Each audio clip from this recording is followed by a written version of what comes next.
Hey there.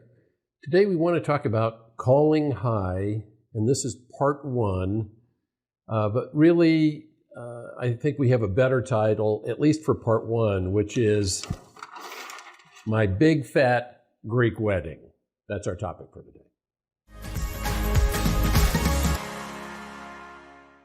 Okay, now you may recall if you saw the 2002 movie My Big Fat Greek Wedding, there were two answers to everything. Anything worthwhile was invented by Greeks,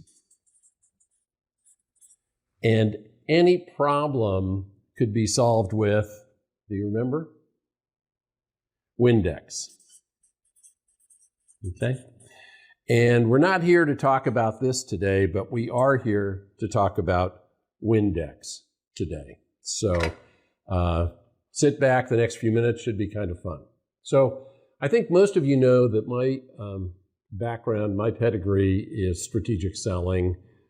And in that program, Calling High, for any single sales objective, there's a person who gives, a person or group of people who give final approval to buy, and that person is called the economic buyer.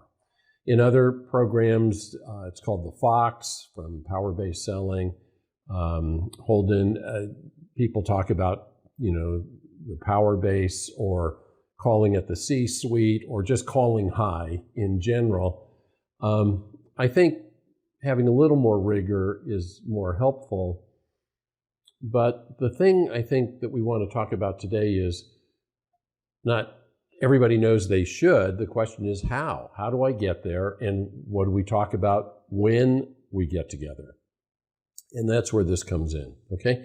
So if we're talking about a significant opportunity that's going to go to an executive level, at least senior VP or higher in an organization or in a large organization, the CEO of some of these firms today, that person may be making, $5, $6, $7 million a year, even more, with some of these hedge funds. But, in general, top level CEOs are making, at least a few $1 million, whereas down at some lower level, somebody's making a measly, $200,000 a year.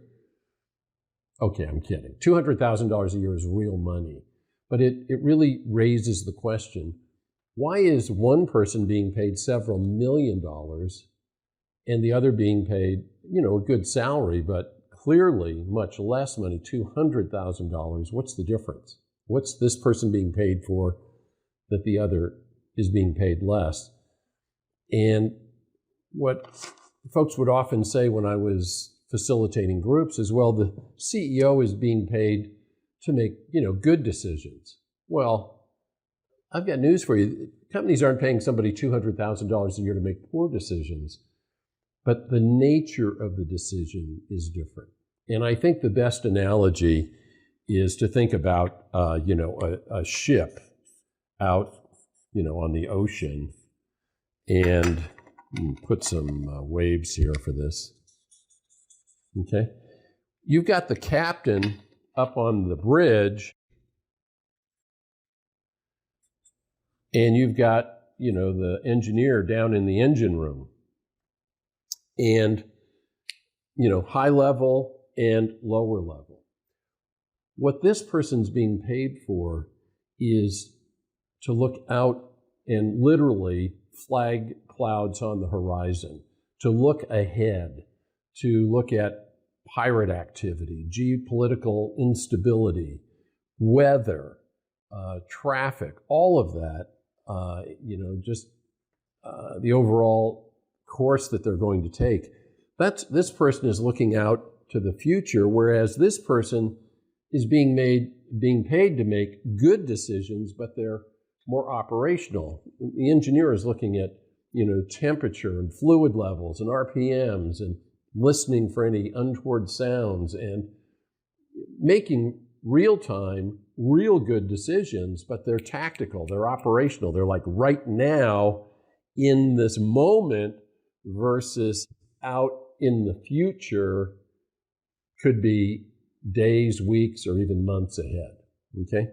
Now, what this person is being paid the big bucks for, and we're not talking about ship on high sea, but ship of state, the state of the organization, people who are high level in the organization, what they're being paid for is the clarity of their crystal ball.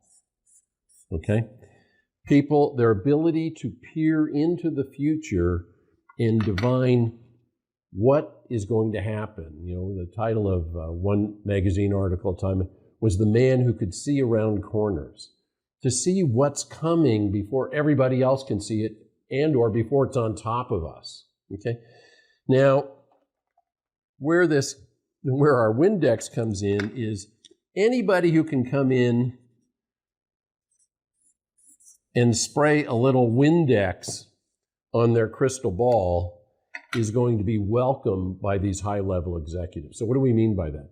Anyone who can come in and talk about things they may not have spotted on the horizon, or trends based on data we're seeing across several industries or several companies within an industry, but we haven't seen anything published on this yet. However, this seems to be coming up more frequently, or coming up and we've never seen that before. So flagging clouds on the horizon, helping people see into the future, that's what these high-level executives are looking for. Okay, in part 2, we're going to talk about what these folks are also looking for, but we want to stick with calling high, and the first part of that is anybody who can spray a little Windex on their crystal ball is going to be welcome company. Thanks for watching.